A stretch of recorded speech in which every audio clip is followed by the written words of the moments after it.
Everyone, we're going to talk about the 6 trig functions we've learned so far, those being sine, cosine, tangent, and then we have our reciprocal functions, which are cosecant, secant, and then cotangent.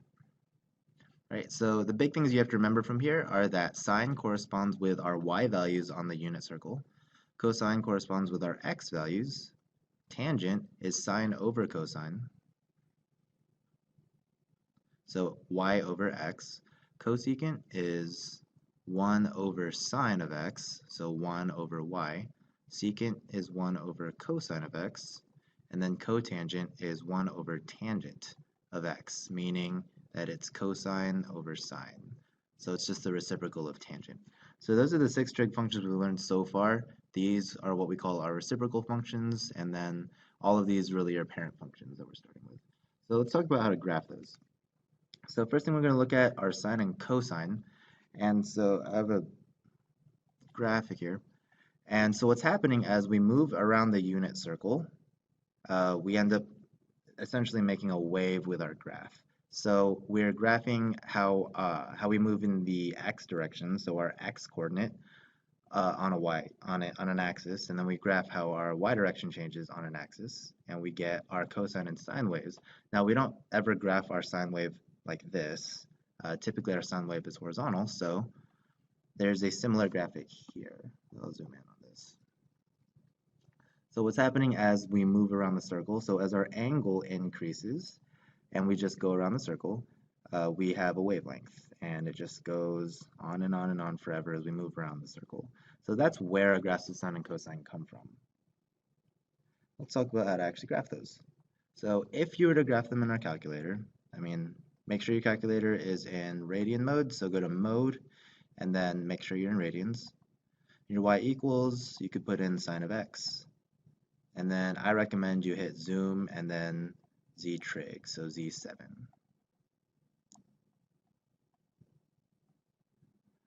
And then you'll have a nice window. So this is what our sine function looks like. The biggest things that I want you to notice are that sine passes through the origin and has zeros here, here, and here. So that's what we're going to look at when we graph it ourselves. So let's try graphing this. If I asked you to graph it by hand, the big things I would want you to do are make sure that you have an interval that at least goes to 2 pi. I'm going to graph it from negative 2 pi to 2 pi. I know that sine passes through the origin. So I'm going to give myself a big point right here at 0. All right, we'll label. I know that sine reaches a maximum at 1 at pi over 2. It goes back down to 0 at pi. So again, I'm just using the y values on my unit circle to figure this out. I know at 3 pi over 2, it goes down to negative 1. And then at 2 pi, I'm back to 0. All right, so what I'm doing is I'm looking at my unit circle and going this way, and I know that sine is my y value, so I start at 0. When I go up here, I have a value of 1 for my y. And then as I move along the unit circle, again, I get a value of 0, and then here I get a value of negative 1. So that's how I'm getting these points. So if I connect the dots, you end up with a wave. Okay, and we could keep going in the negative direction. So negative pi over 2 to pi, then I go up again, then I go down.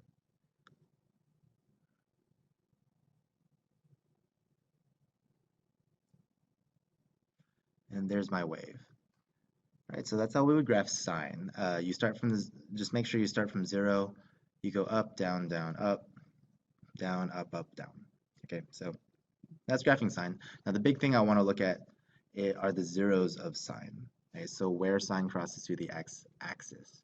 So I see that I have a 0 here at x equals 0. I have a 0 here where x equals pi. I have a 0 here where x equals 2 pi. I have a 0 here where x equals negative pi. And I have a 0 here where x equals negative 2 pi. So let's notice the pattern here. Okay, the difference between each of my zeros is pi. Right, so each time I increase or decrease by pi. And it looks like the coefficient in front of pi just gets bigger by 1. Right, so there's our pattern. So if I wanted to talk about the solutions of sine of x, meaning where sine of x equals 0, then the way that I'm going to describe that is I'm going to start with, well, you could write out a couple of them. So here, your solutions would be negative 2 pi, negative pi, 0 pi, 2 pi. But I notice a pattern, and I know that this function just keeps going, right? It keeps going, and there's an infinite number of zeros. So the way that I could represent all my zeros, and literally all of them, is I'm going to start with the first 0. So I'm going to start with my very first x-intercept, which is 0. I'm going to put a plus or minus because I can go either in the positive or the negative direction. I'm going to stick a pi here, and then whatever pattern I notice is what's going to go in front of pi. And I notice that all of my numbers here are what we call integers, meaning they're whole numbers, but they're also that also includes our negative whole numbers. So I'm going to put a k here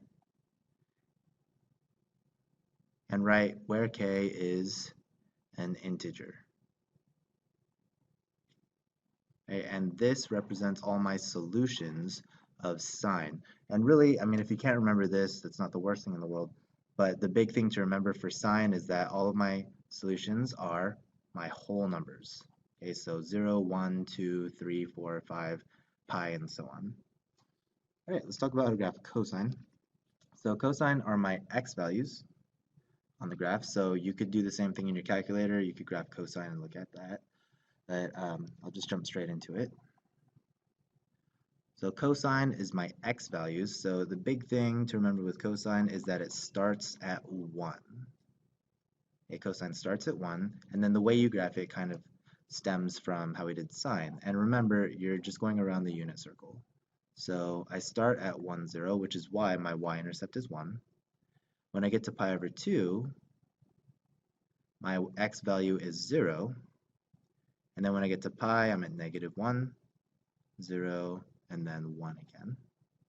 And then same thing in the other direction. And cosine is really nice because it's symmetric with respect to the y-axis. It's what we would call an even function, and we'll talk about that later. So I'm going to connect all my dots, and okay, that sucked at the end. I'm going to connect all my dots and end up with a very similar looking wave to my cosine, to my sine, except it passes through the y-axis at 1 instead of 0. Okay, and let's look at the solutions of cosine. So this time, I notice that my zeros are at my half interval. So this time, I have a 0 where x equals pi over 2, where x equals 3 pi over 2, where x equals negative pi over 2, and where x equals negative 3 pi over 2. Right, so if I wanted to represent the solutions of cosine, well, here's some of them. And let's see if we can see a pattern here. So I notice that all of my solutions are over 2. Okay, they all have a common denominator of 2, and the difference between them is still pi. Okay, so there's still a whole pi separating each of my solutions, but the difference between cosine and sine is that my solutions of cosine are fractions. So the way I'm going to represent that is, again, I'm going to start with the very first 0. I'm going to put a plus or minus because I can go in either direction. And because the difference between each of my zeros is still pi, I'm going to put plus k pi, where k is an integer. And again, if you can't remember this statement, it's not the worst thing in the world, but the big thing to remember is that cosine has zeros at all of my half values. So pi over 2, 3 pi over 2, 5 pi over 2, 7 pi over 2, and then same thing in the negative direction. Right, and that's going to be really important to remember for our reciprocal functions. Okay, so let's talk about graphing tangent. And if you were to plot tangent in your calculator,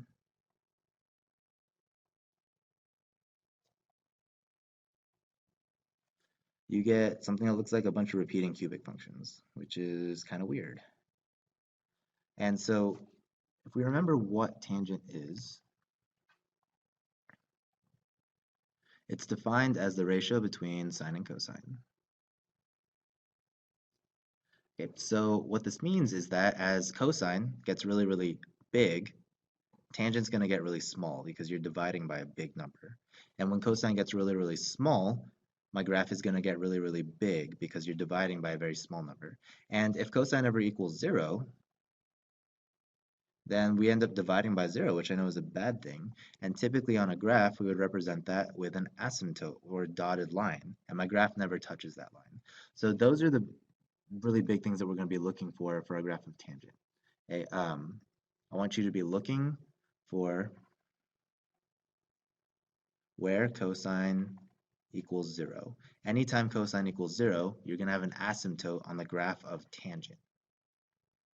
Okay, so I just figured out where all of my zeros are for cosine. They're all at my over 2 angles. So pi over 2, there's another one at 3 pi over 2. So I'm going to draw a dotted line. Negative pi over 2, and then negative 3 pi over 2.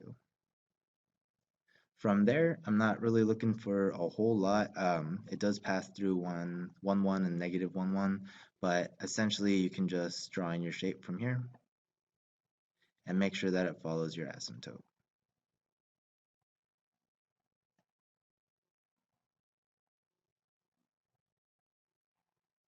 Okay, and that's really what I'm looking for on the graph of tangent. It's something that looks sort of like a cubic function, it repeats, but the big thing to remember is that you have asymptotes wherever cosine equals 0. Okay, now similarly, we have a graph called cotangent,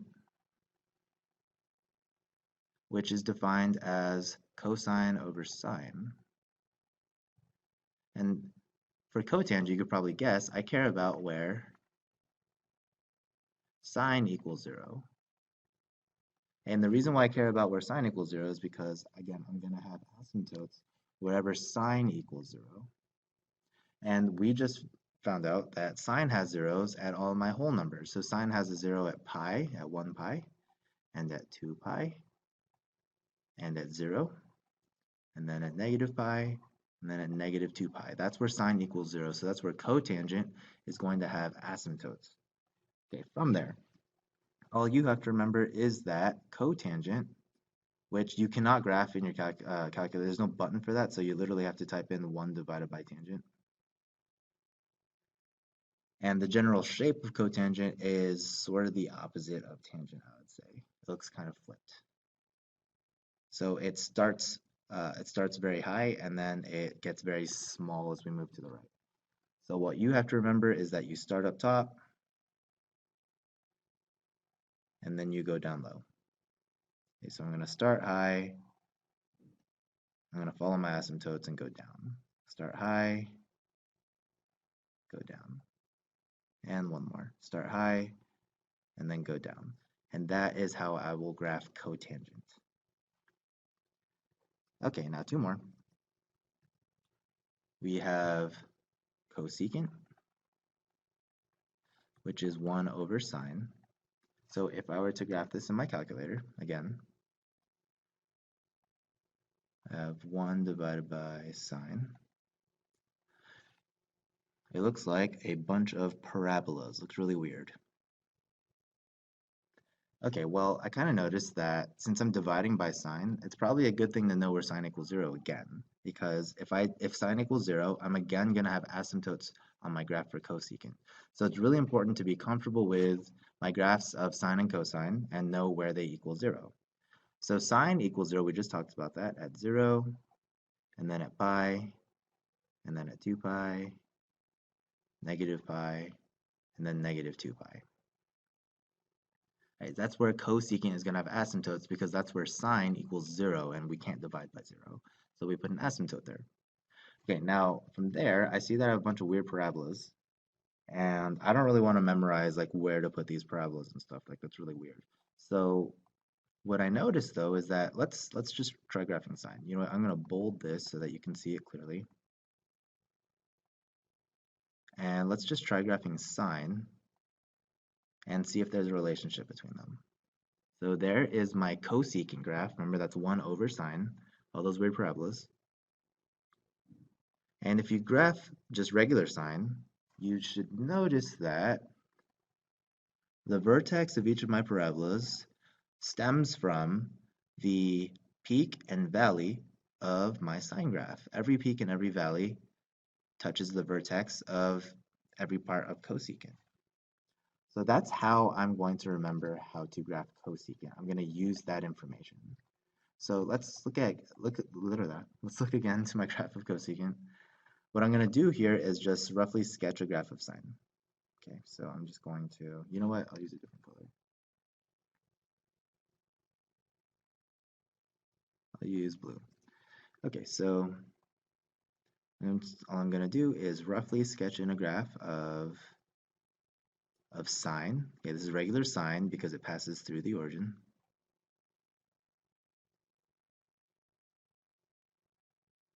Okay, and then from here, all I have to do is,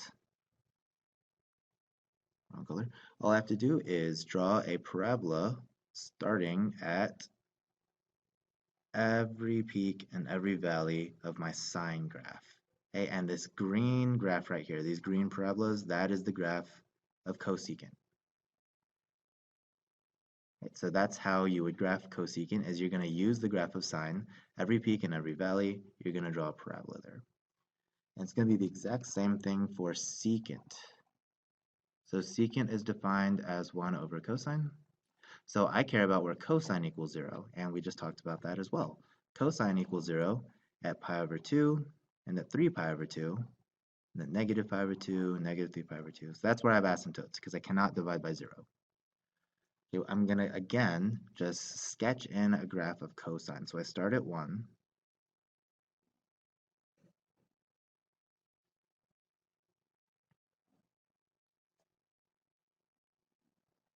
And it looks kind of ugly, I know, but it's fine. Okay, so I sketch in my graph of cosine, and then once again, from every peak, yeah, let's use a different color. So from every peak and every valley, I'm going to draw a parabola again, and that is how I'm going to draw the graph of secant. And then right here. Okay, so I just follow my asymptotes. Every time I see a maximum or a minimum on my graph, I'm going to draw a parabola, and that gives me the graph of secant. So it looks really weird, but it's not the worst thing in the world. All right, that's it for this video. See you all later.